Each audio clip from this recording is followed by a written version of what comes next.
I am a big lore nerd. There's nothing that gets me more excited than a little bit of lore, which is why we're going to take a look at every anime power explained in 21 minutes. I asked permission from Ari Kendo to react to this video, and they said go for it, as long as I give them credit. So please go and subscribe to them. They have a lot of fantastic anime-related videos on their channel that I'm not going to react to, and you should go and watch yourself. So let's get into it. All the anime powers explained. Which is the best? Which would you have? Let's have a look. Ki is Dragon Ball's main power system, based on the ancient Chinese concept of Qi. It essentially translates to energy and is present in every living being. But to be used, it needs to be drawn out. This is the foundation for most attacks in Dragon Ball. People can learn to manipulate. I feel like Ki is the vanilla ice cream of all the different power systems, where you just get it. It's the default. It's not too flashy. It's not too in your face. It does kind of a few things, I suppose. Maybe you can heal with it, but mostly you just do like cool blasts and make like weapons and swords and stuff. Like, it's just sick. And it doesn't really have any kind of limitation. Like, it's sure you can run out, but it's mostly just used for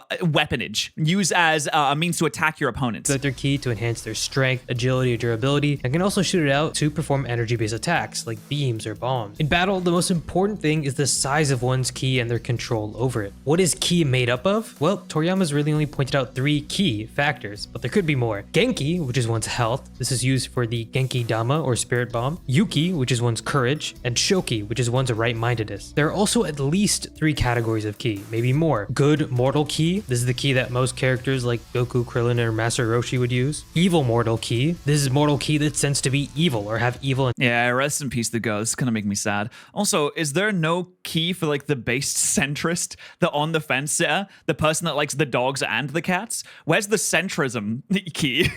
Where's the, well, I mean, both sides Ki? 10, like Frieza's Ki. And lastly, we have God Ki. God Ki cannot be sensed by those who have mortal Ki. SSG and SSB would fall into this category. It's also worth noting that certain people can transform, like Goku or Vegeta turning Super Saiyan, which increases their overall Ki output. Ki as a concept is really influential in anime and manga, and you're gonna see a lot of power systems that use life energy, just like Dragon Ball does. It really is the base. It's the where you come from. It's the, this is what you build everything off of. If there wasn't Ki, if there wasn't a base, then there would be no power systems. There'd be, what else would you even have? It's the life force. Dragon Ball is one of the oldest manga and anime of all time, so it makes sense that their power system is like very basic. But I still like it because who doesn't like seeing Kamehameha?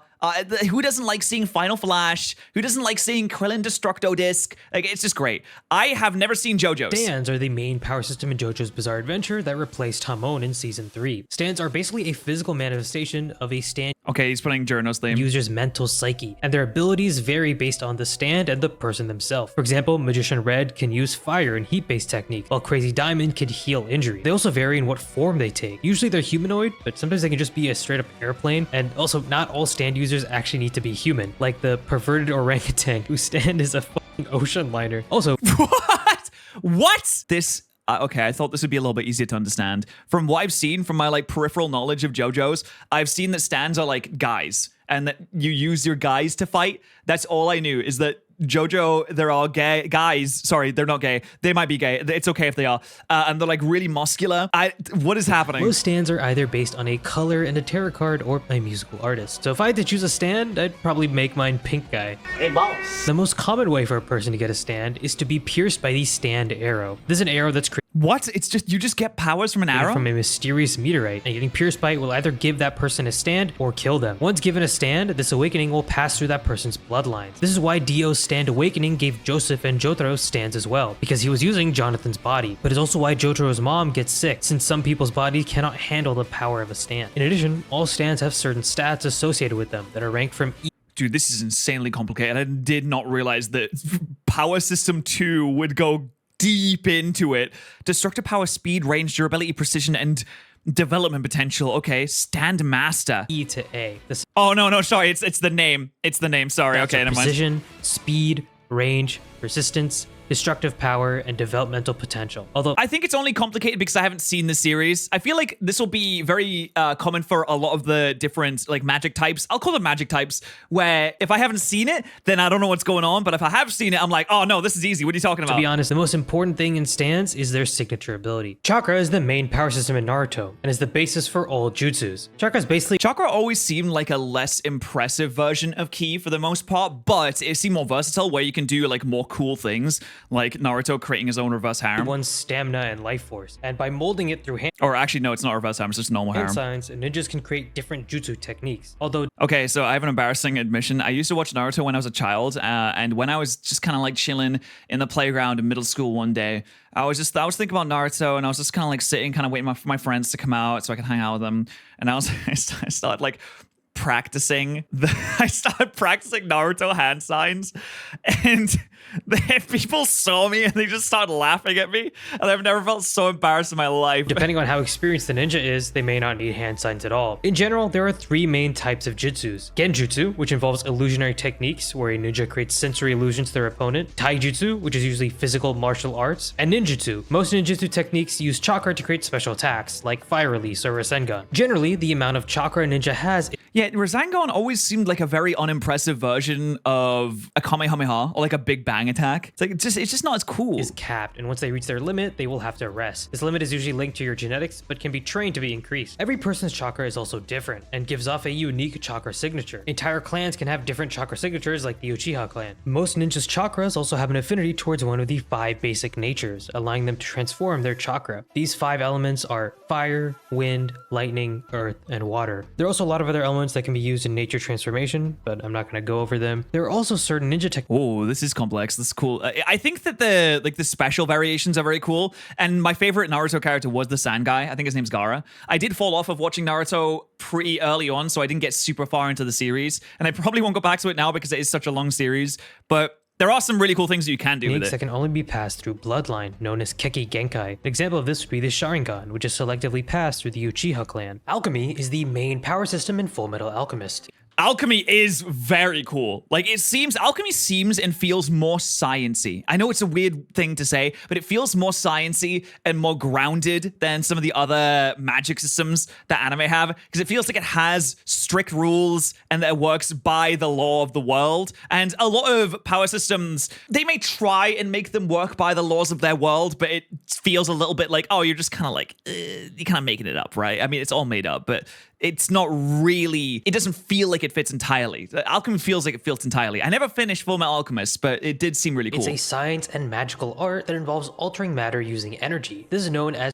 science and magical. Okay, so that's why. Transmutation, which involves 3 steps. Everything is made up. Understanding the material being transmuted, basically what it is made up of on a molecular scale. The second step is deconstruction. This involves using energy to break down the material into a new state. And finally, the last step is reconstruction, creating something new from material that was just broken down. You can transmute basically anything. Solids, liquids, and gases are all fair game, and to successfully complete a transmutation, the alchemist has to have an understanding of the chemistry and alchemical theory associated with whatever they're creating. This leads to the core principle of alchemy, the And unfortunately, fella did not have an understanding of what his mum was made of. law of equivalent exchange. To obtain something of equal value must be lost. And if you fail to follow this law, some really bad shit can happen. This is known as a rebound, where an imbalance causes a catastrophic taking or giving to the alchemist. This can result in mutations, injury, or even death. In order to do This is cool though, because it feels like it could be realistic. It has very strict rules to it. transmutation, most alchemists must create a transmutation circle first, which can be drawn on the ground with really anything. Chalk, pencil, piss, whatever. Most alchemists need to use a circle, but if one has seen the gate, they understand the true nature of alchemy and can do it with a simple clap. However, alchemists aren't limited to just transmuting inorganic If you've seen the gate, if you just like have a look at it. material. Alchemists can transmute living beings to create chimeras. Oh, no, don't bring up the chimeras. I've seen that episode, man. I've got that far. Which are usually mixes of 2 different species. In addition, you can even bond human souls to inorganic materials, like Alphonse, who has no actual human body, but is bound to a suit of armor. Also, it's worth noting that humans Alphonse is really cool, though. Very cool design, cool character. transmutation is possible, but highly frowned upon and considered the greatest sin and taboo for an alchemist. Quirks are just Yeah, unless you're a freaking child. Quirks is one of my favorite magic systems in any anime. I think it's so cool. I think it's so creative what they managed to do with it. There's so many different types and varieties from good to bad. Like, as the series goes on, I begin to think, okay, maybe quirks are a little bit weird. They're getting a little bit too out there because you have to go up and you constantly have to increase the stakes. But when the series first starts and you start to understand what quirks are and like what different powers people have are, they're so cool. There's so many cool variations. There's so many interesting ways that you can take this world. It's just, I love it. Superpowers that are passed down genetically. Basically, this baby in China started glowing, and that was the beginning of the public recognizing superhumans in their society. Since quirks are genetically passed, you can get quirk hybrids from two different parents, like Todoroki, who inherited his father's fire powers and his mom's ice powers. Quirks are like physical abilities. The more you train them, the stronger they can get. There are three main types of quirks. Emitters, which allow their user to generate or control certain things. Usually, these quirks require a conscious action to activate. This covers the majority of quirks in the show, like Kaminari's electricity or Bakugo's explosion. Transformation allows the user to temporarily transform, altering their appearance, strength, or other attributes. Like emitters, Jesus you consciously have Christ. to activate this ability, like Himiko or Kirishima in the show. Mutant God, her quirk is so gross. I don't like it. Stain's quirk is one of the worst things I've ever seen as well. What a disgusting and terrible quirk. These are basically just permanently mutated humans. Sometimes I also like quirks because they have restrictions. Like, you can't just blast fire forever if you have a fire quirk. Obviously, you're going to get to a limit. And I think One Piece's Devil Fruits come up next. And that's kind of where I'm going to have like an issue, because I have a little bit of an issue with Devil Fruits. But with quirks, it seems like it's an extension of your human body, and it's part of your genetic makeup, which means that you have limits with it too. mutants will gain an extra limb. Examples include Fumikage and Ojiro. Also, not The tail one kind of sucks, I'm gonna be honest. That it's also a little gross that it has hair. It's like, ugh, shave your tail, man. What's wrong with like cut the music. What the is that quirk? Bro just Yeah, has a look at this! tail. Like what? There's also a fourth type of quirk that's incredibly rare, accumulation. This requires the user to accumulate something ahead of time before using it. Deku's One for All and Ares Rewind are in this category. Devil Fruits and Hake All right, so here we go with Devil Fruits. Actually, hockey is pretty interesting. I think hockey is really cool. Devil Fruits, I have a problem with it because for so many of the Devil Fruits in the series, it just seems kind of like, I don't want to say made up as like a detrimental way of saying things, but they just don't have limits in the way that I feel like they should. And I really felt this when there was the candle guy next. He's like really, really early on, like close to the start of the series, candle guy with his wax. He just makes infinite wax. I'm like, I don't think you should be able to make infinite wax. That seems like too much wax. Like, you should have a limit to your wax, surely, right? are the main power systems in the One Piece world. Devil Fruits are special fruits that grant people supernatural abilities when they eat them. They are I do like that they have weaknesses, but I don't know. I kind of feel like different Devil Fruits should have different weaknesses. Like, every single Devil Fruit being like, oh, you can't swim now because the sea rejects you. I understand that it has story relevance and that makes sense. But what if different Devil Fruits had different weaknesses because of like how they were created or the circumstances of the powers that they give all you? extremely rare and vary in what powers they grant the user. Also, Devil Fruit users are weakened in water and can't swim. There are three broad groups of Devil Fruit. Paramecia. This is the most common type of Devil Fruit. There's a huge They do. Some of them do, yeah. But like the one main thing being like, oh, Devil Fruit users can't swim. Like, okay, I mean that's fine. variety sure. of them, but they usually grant the user superhuman abilities or superhuman feats. This includes manipulating their body, their environment, or even creating substances. Zoan. This type of fruit allows someone to turn into a specific animal or hybrid. And Logia, the least common type and considered to be the most powerful. The best way to counter Logia Devil Fruit users is to use Haki, which is introduced. Having a Logia fruit is like so ridiculously overpowered. Like 99.999% of you people just can't even touch you. Nothing. Imagine walking down the street and being 100% confident that no matter what happens, the majority of the planet's population can't do a single thing to harm you. Like that's insane. That's god tier overpowered. Although One Piece is like a goofy show about goofy. And it's getting more goofy too. I just read the new chapter. I just read 11:19 today. It's getting more goofy as it goes. Later in One Piece, Haki is basically just energy manifested from willpower. There are three distinct types. Observation. And yes, like a different Devil Fruits definitely have different weaknesses. Like, for example, Electric Man can't harm rubber and like et cetera, et cetera. Haki, which kind of gives the user a sixth sense, allowing them to sense attacks. They can also be used to find an opponent's presence, strength, or even their emotions. Armament Haki allows the user to mold their aura into defense, to defend against attacks or even increase their own attacks. You can apply Armament Haki onto your body or even a weapon. This is generally considered the best counter to Logia Devil Fruit users. The last and most powerful is Conqueror's Haki. This gives the user the ability to unleash their willpower to overpower the wills of others. This is So One Piece is basically Dynasty Warriors, where again the armies of the world just don't matter, and the only people that matter are the 0.0001% that either have like a really good devil fruit or they have hockey. Incredibly rare hockey skill that only 1 in millions can use. Nen is the main power. Whereas as soon as like most people just don't count, it just doesn't matter. Conqueror's hockey just knocks them out immediately. There's nothing anyone can do. I love One Piece though. I fucking love One Piece. I think it's great. It's nice to talk about the power systems though. I really love One Piece. System in Hunter x Hunter. I have never seen Hunter x Hunter, so this is entirely new to me. Let's see if I can understand this. People say it's complicated. Let's see how it goes. And also my personal favorite. Nen is essentially one's life energy or aura, and being able to control and manipulate it makes someone a Nen user. Non-Nen users can't see Nen, as you must first master Gyo, which is an advanced Nen technique where someone concentrates their aura into their eyes to see Nen. To understand your Nen type, you basically have to put a leaf in some water and see what happens. If the glass overflows, then the user is an enhancer. Enhancement types allows the user to enhance and strike their body using their Nen. It's also considered the most basic aura type, since it's mainly focused on just boosting attack and defense, like Gon in the show. If the taste of the water changes, then the user is a transmuter. So I guess Jesus was technically a transmuter. Transmuter types the first Nen user? Wow. Yeah, he must have been impressed. Allow the user to change their aura to mimic or replicate a certain substance. This includes electricity like with Killua, or bungee gum like with Hisoka, which you see has the properties of both rubber and gum. If the color What? Wait, I thought that was properties are both rubber and gum, dude. I thought that was a One Piece reference this entire time. I didn't know. If the water changes, then they are an emitter. Emission types mean that they can easily emit their Nen, separating it and usually using it in range attacks. Like Okay, if I was going to be a Nen user, I would want this. I love the idea of being able to like throw energy balls and do like range attacks. I think it's so sick. Although I do have really bad aim, so I probably just miss all the time. Razor and Leorio. If impurities in the water appear, then they are a conjurer. Conjuration users can create physical material objects out of their aura, but they first have to visualize and feel what they're trying to create. Like Kurapika with his chains. The nice thing about conjuration is you can conjure or dispel it immediately. If the leaf moves, then they are a manipulator. Manipulation types can Wait, telekinesis? Please be telekinesis. control living or non-living things using their aura. In the series, we often see people controlling people or Nen puppets. Examples of manipulators include Illumi Zoldyck, Shalnark, and Minecraft YouTubers. Oh no! Oh, what? That came out of nowhere, dude. Okay, damn.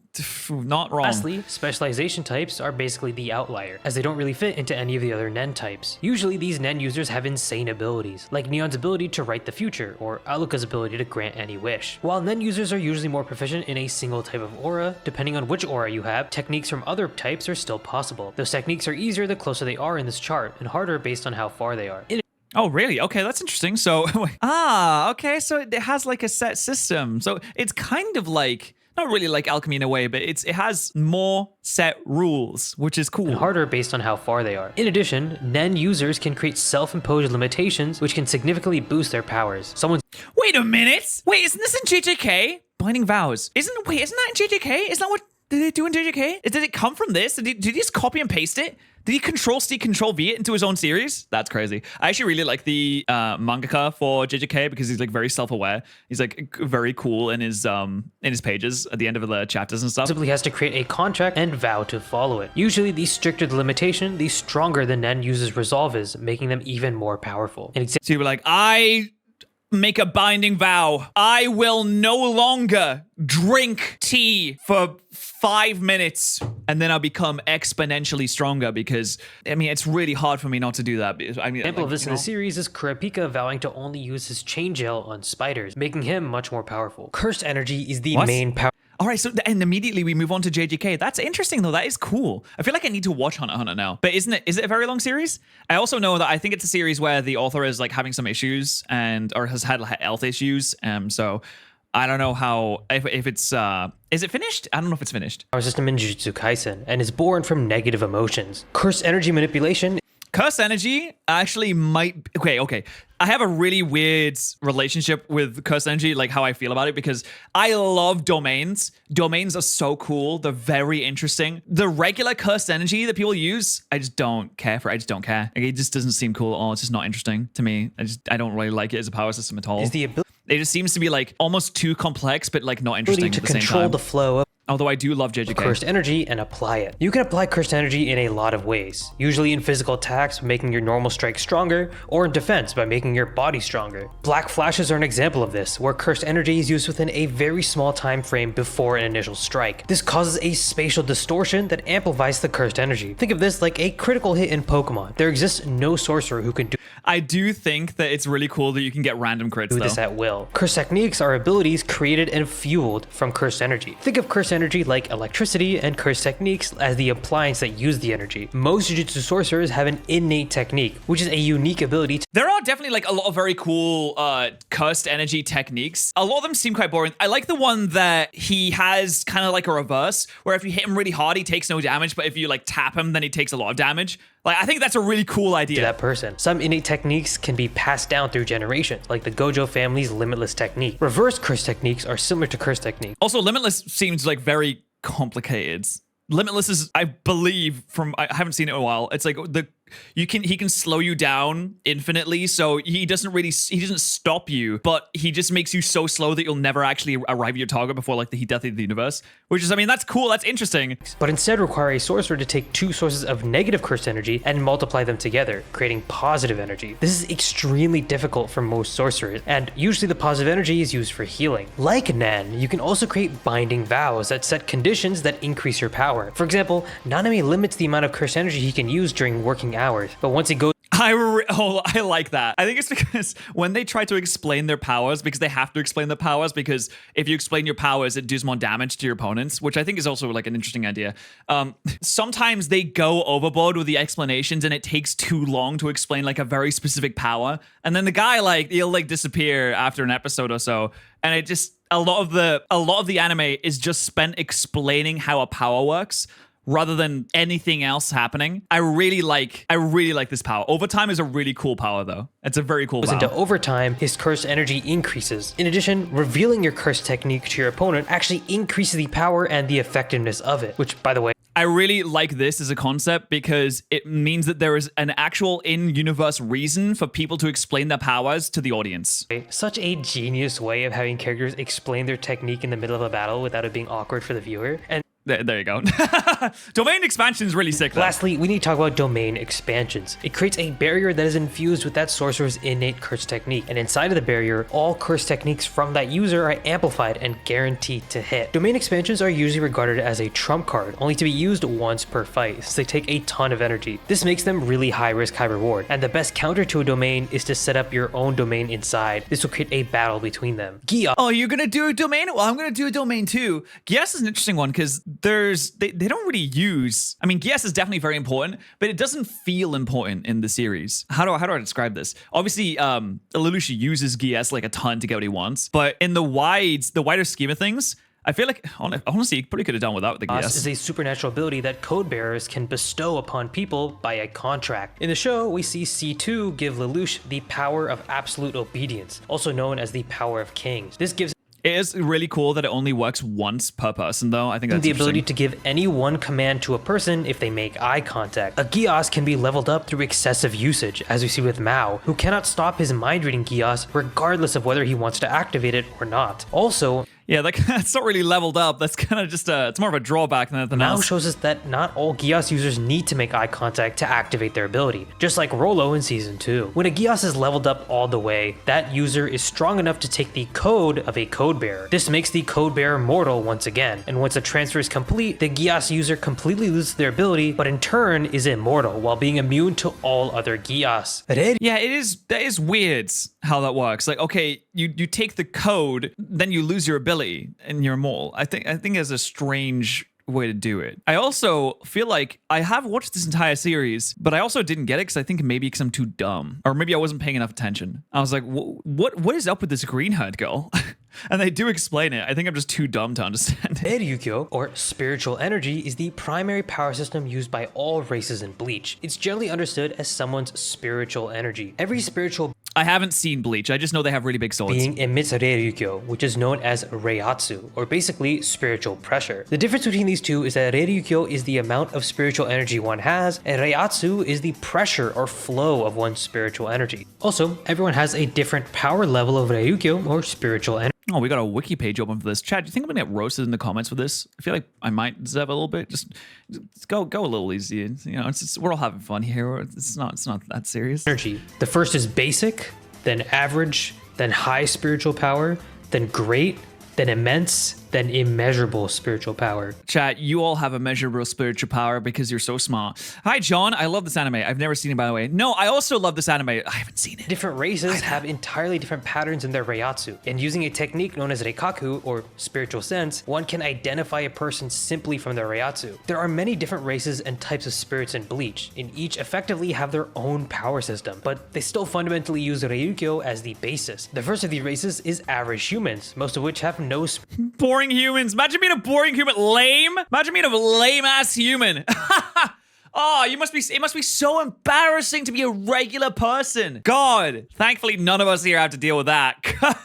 spiritual Oh, awareness goodness. and aren't aware of Reikyo at all. Next, we have souls. These are spirits made up of reishi, or spirit particles. They are generally split up into pluses and hollows. Pluses are normal spirits of deceased humans, usually just regular ghosts that haven't reached soul society. Hollows used to be pluses, but after losing their heart, they eat the souls of the living and the dead. Most of them are mindless monsters that devour souls, but some can be intelligent. If you could have one of these magic systems, what would it be? Like, if I could have it be real, or if I personally would have the magic or the powers. Because if it was me personally, then I want ki so I can fly around and I can punch really hard and I can do Kamehameha. If it's everyone, then I say Quirks. I mean, basically, society would collapse. If any of these magic systems were real, everybody would die. But I think Quirks would be kind of interesting. Shinigamis are souls with high Reikyo and a body made of reshi. Their main work is to send pluses to soul society and purify hollows. Zanpakutos are also the Actually, no, I want the power system from Mob Psycho, where you have psychic powers. Is that going to be in this video? I hope main so. weapons of Shinigami, and the art of wielding one is known as Zanjutsu. In addition, the full release of one Zanpakuto is known as Bankai. This releases an immense amount of power. Fullbringers are a race of humans who are spiritually attuned and have the Fullbring ability, which allows them to manipulate the souls in all physical matter or objects. Their Quirks would make everyone racist to people with no Quirks. Okay, I mean, true, yes. It's not like there's not a ton of racism anyway, though, let's be honest. I don't think it would change the amount of racism. I just think it would change the source and target of the racism. Powers are more close to a hollow than a Shinigami due to how they're born. Quincy's are a race of humans that inherited their spiritual powers from Yuhavak. Quincy's notably have the ability of reishi manipulation and can create spirit weapons from it with a Quincy cross. Bounce are a race of artificially created spiritual beings in the Soul Society that can live forever through consuming souls, usually of humans that are already dead. Although if one drains the soul of a living human, they can gain a large boost in power. Devils in the Chainsaw Man Oh, okay. Devils are kind of cool. I really don't know what to say about it because I'm just looking at Denji with his chainsaw face and I'm like, what happened here? Universe are supernatural beings. Every devil is born in hell, and each is given a name that correlates to a concept. Their power is directly related to what their Tomato name devil? I mean, there can't be that many devils, right? Surely there can't be that many. Is there a devil for everything? Because there's got to be someone that's scared or like hates a thing. Someone out there is scared of grass. is, and how many living beings fear that concept. Like, the dog devil is probably pretty weak. Wait, maybe not. Well, No, I mean, a lot of people are scared of dogs, though. Like hundreds of thousands of people are scared of dogs. Lots of people are scared of cats. Lots of people are scared of ants. How many devils could there really be? most devils hate humans, some don't. Like the Chainsaw Devil, who loves Denji enough to live with him as a pet, and in the first episode Aww. literally saves his life by replacing his heart. In this sense, Denji isn't actually a devil, but a human-devil hybrid, as he can notably summon chainsaw powers by pulling on his ripcord. Chainsaw powers is also a really funny idea. Like, Beep, get back! I have chainsaw powers, and I'm not afraid to use Power, them. however, is very different, since I love Power. Power's great. She's a bit weird. She's very she weird. is a fiend. Fiends are devils that have taken over human corpses, and when a devil becomes a fiend, they will lose a lot of their initial power and usually grow horns. Devil contracts are binding verbal agreements between humans and devils that must be followed. Most contracts involve a human giving up something that is valuable to them or would cause them suffering in exchange for a devil's power. Yeah, this freaks me out. I mean, I understand it, but it does freak me out. Titans! Titan time, baby! Titan time! Titans are the main power system in Attack on Titan. While there are your normal, everyday Titans, there are also special intelligent Titans that humans are transforming into. To transform into a Titan, you must first be a subject of Ymir, and you must have either eaten a previous Titan holder or had their Titan spinal fluid injected into your vein. God, how did he come up with this? This is This is disgusting. What's to do with, it's all to do with spinal fluid because the little parasite creature goes in the spine. It's just, oh God. The amount of time it must have taken to like sit down and really just blueprint the concepts of this. You need therapy after this, right? You do. God, in the entire writing of the story of Attack on Titan 2, how does one person come up with this? I can't comprehend Titans it. can transform into titans by inflicting wounds on themselves, usually by drawing blood. There are a total of 9 bad boys and girl. The armored titan. It does kind of, I don't like that there's only 9 intelligent titans. It feels like there should be more titans than that. I always felt throughout the series that I kind of wish there was more intelligent titans, so there's more you can do with it. It feels very, very limited with only 9. Has extremely powerful armor plates on top of it, making it very durable. It's capable of withstanding cannon shots and breaking through walls. It's also impossible to kill with normal ODM gear and blades, as you need missiles to break through. The Beast Titan has an animal-like appearance and specializes in throwing objects in the show. However, it's worth noting that the Beast Titan can take on other forms. It's not the guy that was the Beast Titan and got like a whale. Imagine oh my God, imagine being the Beast Titan. And you know the drawbacks, I'm not going to spoil it, but there's drawbacks to being a Titan shifter. Imagine being the Beast Titan and you turn into a fucking whale. You can't even move. We can do roll. limited to a monkey. It can include wolves, snakes, bulls, etc. The Cart Titan is a quadruped. Also, being the Cart Titan, that would just be a massive L. That just sucks. That's a really unfortunate situation. It's useful, it's cool, it does a lot of good work, but man, just look at that mouth. Poodle Titan that specializes in speed and endurance. Specifically, it's able to regenerate its Titan form a lot more than the others. Oh, he's playing Owen's theme. They're playing Owen's theme when he does his charge. You know, I literally use this theme as like motivation, and if I need to do like a particularly big bench press or squat, I literally have goosebumps right now. Oh, dude. What a legend! What a legend! God, I love that man so much. Biggest balls on the planet. Fossil Titan is notable for its insane size, standing at over 60 meters high. That's around 196 feet for us Americans. And since it's so massive, the heat generated from it being that size forces it to emit steam. The female Titan can mimic some abilities. Okay, I feel like so many people have asked this before. What happens if a male eats the female Titan shifter and gets the female Titan? Are you trans? Of other Titans, and can also harden parts of his skin. The abilities about this Titan are a little unclear. I've always wondered if you have to be a female to inherit the female Titan, but it's not. Yeah, like what is up with like, oh, this one's the woman. I don't know, this one's confusing. Like other women can't inherit the other Titans. Because there's obviously a woman that is another Titan shifter. There's the Cart Titan, who's a woman. Like, I don't understand. Anyone know why the female Titan is special and why it's gendered? Let me know in the comments. The Jaw Titan is known for its powerful jaws and claws, able to tear through anything. It's also understood to be the fastest of the 9 Titans. The Warhammer Titan is able to construct structures out of hard.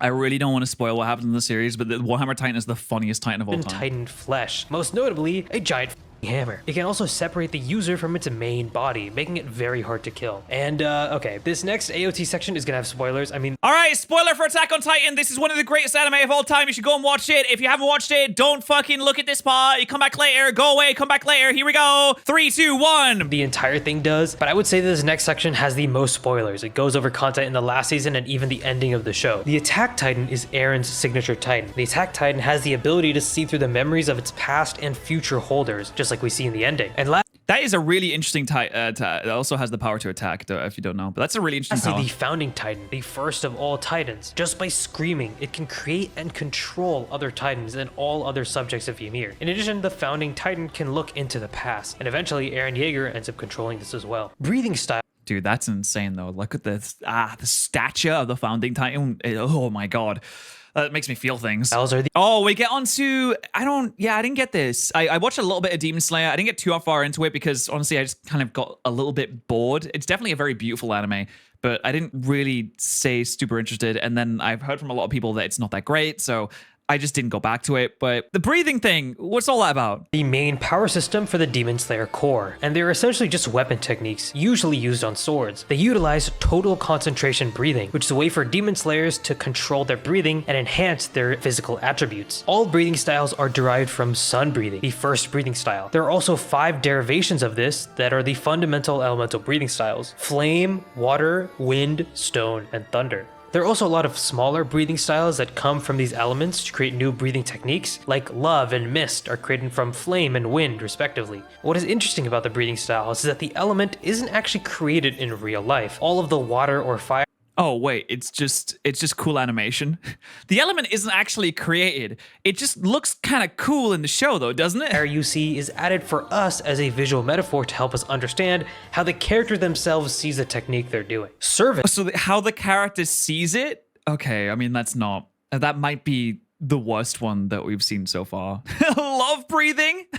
What does that even mean? Are the main. All right, we're on to Fate. For anyone that doesn't know, Fate makes no sense. Power system in the Fate series. It's worth noting that magic does exist, but I'm mainly going to focus on the summoning of servants, which are spirits from ancient legends or history that have been summoned to fight under masters in the Holy Grail War. Hold on a second. When I think about it, kind of sounds like slavery. There are Yeah, I was gonna say servants. That's close to another S word. 7 classes of servants. The Saber class, known for their physical ability, are powerful melee warriors who usually wield swords. The You're basically just summoning NPCs. Lancer class are generally very agile and use longer ranged melee weapons. They're playing a video game. The Archer class are usually equipped with long-range weapons and have the very powerful skill of independent action, allowing them to act even without magical energy from their master. Yes, every servant does need magical energy pumped constantly from their master. Well, except for archers. The Rider class is known for its speed and powerful noble phantasms. Wait, so the people in Fate, the characters are just playing a realistic version of Fire Emblem, Which are essentially just treasured items like swords, spears, and even mounts. The Caster class Wait, Christopher Columbus is actually a servant in Fate? What?